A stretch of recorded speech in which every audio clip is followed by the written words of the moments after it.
لاہور کے سول ہسپتال کی تیسری منزل کی سنسان راہداری میں جب ندا نے اس گہرے نیلے سوٹ کیس کا زپ کھولا تو اسے لگا جیسے کسی نے اس کی 6 سالہ شادی کو کپڑوں کے ساتھ مروڑ کر اس میں ٹھونس دیا ہو۔ سب سے اوپر اس کی ساڑیاں تھیں، بغیر تہہ کیے، ان کے بیچ اس کی نئی ڈریس، دفتر کی شرٹیں، عید کی نماز میں پہننے والی سرخ دوپٹہ، دواؤں کا ڈبہ اور ٹوٹی ہوئی شیشے کی چوڑیاں پڑی تھیں۔ اس کے والد محمود کچھ ہی دوری پر آئی سی یو سے جنرل وارڈ میں منتقل کیے جا رہے تھے۔ ندا نے پہلے سوچا کہ اس کا خاوند نوید شاید ہسپتال میں رکنے کے لیے اس کے کپڑے بیچ رہا ہے، لیکن کپڑوں کے اوپر رکھا ہوا مڑا ہوا کاغذ اٹھاتے ہی اس کی انگلیاں برف کی طرح ٹھنڈی ہو گئیں۔ کاغذ پر نوید کی تحریر میں صرف ایک سطر تھی کہ اب واپس مت آنا، یہ گھر اب تمہارا نہیں ہے۔ کچھ لمحوں تک ندا کے کانوں میں ہسپتال کی کوئی آواز نہ پہنچی، نہ اسٹریچر کے پہیوں کی کھڑکھڑاہٹ، نہ نرسوں کی پکار، نہ مانیٹر کی لگاتار بجتی بیپ۔ اس کی آنکھیں اسی سطر پر اٹکی رہیں۔ الفاظ چھوٹے تھے لیکن ان میں اتنی بے رحمی تھی جیسے برسوں سے روکا گیا ذلت اچانک دروازہ توڑ کر اس کے سامنے کھڑی ہو گئی ہو۔ 6 سال کی ازدواجی زندگی، بے شمار معاہدے، مشترکہ بینک اکاؤنٹ، تہواروں کی تصاویر اور ساتھ بڑھاپے کے وعدے، سب کا حساب ایک سوٹ کیس اور ایک جملے میں ختم کر دیا گیا تھا۔ ندا نے رونے کی کوشش نہیں کی، آنسو آئے بھی تو آنکھوں کے کناروں تک پہنچ کر جیسے واپس اندر اتر گئے۔ اس نے آہستہ سے کاغذ موڑا، اپنے بیگ میں رکھا اور سوٹ کیس بند کر دیا۔ اس وقت اس کے اندر کوئی چیز ٹوٹنے کی بجائے سخت ہو گئی۔ وہ سمجھ نہ پا رہی تھی کہ نوید نے ایسا کیوں کیا، لیکن اسے اتنا صاف محسوس ہو رہا تھا کہ یہ اچانک غصے میں لیا گیا فیصلہ نہیں تھا۔ کوئی شخص بیوی کا سامان چھانٹ کر پیک کرتا ہے، ہسپتال کا پتہ ڈھونڈتا ہے، ڈلیوری کا انتظام کرتا ہے اور اس کے بعد فون بند کر دیتا ہے، تو اس کا مطلب ہوتا ہے کہ اس نے پہلے سے منصوبہ بندی کی ہے۔ 3 دن پہلے تک ندا نے کبھی تصور نہیں کیا تھا کہ اس کی شادی اس طرح کسی ہسپتال کی راہداری میں دم توڑ دے گی۔ ندا 35 سال کی تھی اور لاہور کے ڈیفینس ہاؤسنگ اتھارٹی کے علاقے میں واقع ایک بڑی تعمیراتی کمپنی میں سینئر فائنانس مینیجر کے عہدے پر کام کرتی تھی۔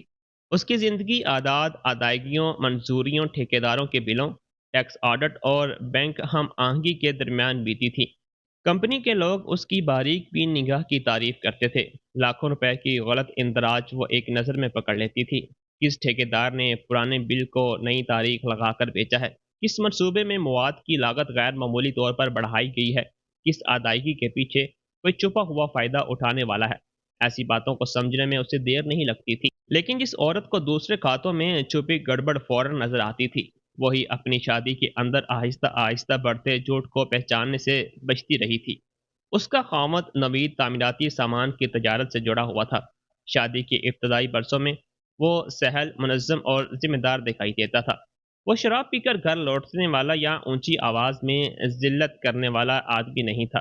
وہ رشتہ داروں کے سامنے ندا کے لیے کرسی کھینچ دیتا، اس کی پسند کی جلیبی لے آتا اور تہواروں پر اس کے والد محمود کے قدم چھونا کبھی نہ بھولتا تھا۔ شادی کے بعد پہلی عید الفطر پر اس نے پورے گھر میں پیتل کے دیے سجائے تھے اور ندا سے کہا تھا کہ جب سے وہ آئی ہے گھر واقعی گھر جیسا لگنے لگا ہے۔ محمود نے اسی وقت اطمینان سے کہا تھا کہ بیٹی، آدمی کی اصل دولت اس کا مزاج ہوتی ہے۔ نوید کم بولتا ہے لیکن مجھے لگتا ہے دل کا صاف ہے۔ ندا نے بھی یہی یقین کیا تھا۔ نوید کے خاندان میں اس کی والدہ سمیہ کا اثر بہت زیادہ تھا۔ سمیہ اپنے بیٹے پر فخر کرتی تھی اور مانتی تھی کہ شادی کے بعد بہو کا پہلا فرد شوہر اور سسرال ہوتی ہے۔ وہ سیدھی بری نہیں تھی، لیکن ان کے جملوں میں یہ توقع چھپی رہتی تھی کہ ندا اپنے کام، اپنے والد اور اپنی ذاتی خواہش سے پہلے احمد خاندان کو رکھے۔ جب ندا کسی مالی سال کے آخر میں دیر تک دفتر میں رکتی تو سمیہ فون کر کے کہتی کہ پیسہ تو زندگی بھر کمایا جائے گا لیکن گھر کا کچن اور رشتوں کا وقت ضائع ہو جاتا ہے۔ ندا خاموش رہتی۔ وہ دفتر سے لوٹ کر رات 11 بجے بھی اگلے دن کا ناشتہ تیار کر دیتی۔ اتوار کو محمود سے ملنے جانے کا پروگرام بناتی تو کئی بار سمیہ کے کسی رشتہ دار کے آنے کی وجہ سے اسے سفر ملتوی کرنا پڑتا۔ اس نے اسے شادی کا حصہ سمجھا۔ اسے لگتا تھا کہ ہر گھر میں کچھ قربانیاں دینی پڑتی ہیں۔ اولاد نہ ہونا ان کی شادی کی سب سے نازک تراڑ تھی۔ ابتدائی 3 سال تک کسی نے کھل کر کچھ نہیں کہا۔ چوتھے سال سے جانچ، دوائیاں اور رشتہ داروں کے مشورے شروع ہوئے۔ کسی نے کسی مسجد میں دھاگا باندھنے کو کہا، کسی نے ہر بل دعا تجویز کی تو کوئی سمیہ سے آہستہ آواز میں پوچھتا کہ ڈاکٹروں نے بہو میں کیا کمی بتائی۔ جبکہ نوید اور ندا دونوں سے متعلق کچھ طبی پیچیدگیاں سامنے آئی تھیں، لیکن خاندان کے سامنے نوید نے کبھی یہ بات واضح نہیں ہونے دی۔ جب بھی کوئی پوچھتا وہ مسکرا کر کہہ دیتا کہ وقت آنے پر ہو جائے گا۔ یہ سنتے ہی بیوی کا ساتھ دینے والا جواب لگتا تھا، لیکن بعد میں ندا نے محسوس کیا کہ اس جملے کے پیچھے ساری الجھنیں اسی پر چھوڑ دی جاتی تھیں۔ تقریباً 7 مہینے پہلے نوید میں چھوٹی چھوٹی تبدیلیاں آنی شروع ہوئیں۔ پہلے وہ فون کچن کے میز پر کھلا چھوڑ دیتا تھا، اب وہ ہمیشہ اسکرین نیچے کر کے رکھتا۔ غسل خانے میں بھی فون ساتھ لے جاتا۔ رات میں سوتے وقت بالکونی میں چلا جاتا اور لوٹ کر کہتا کہ گودام کے ملازم سے بات کرنی تھی۔ اس نے فون کا پاسورڈ بدل دیا۔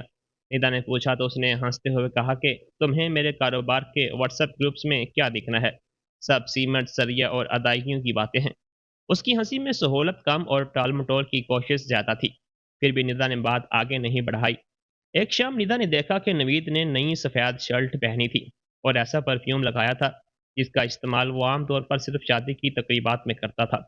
اس نے پوچھا کہ آج کسی گاہک کے ساتھ ملاقات ہے؟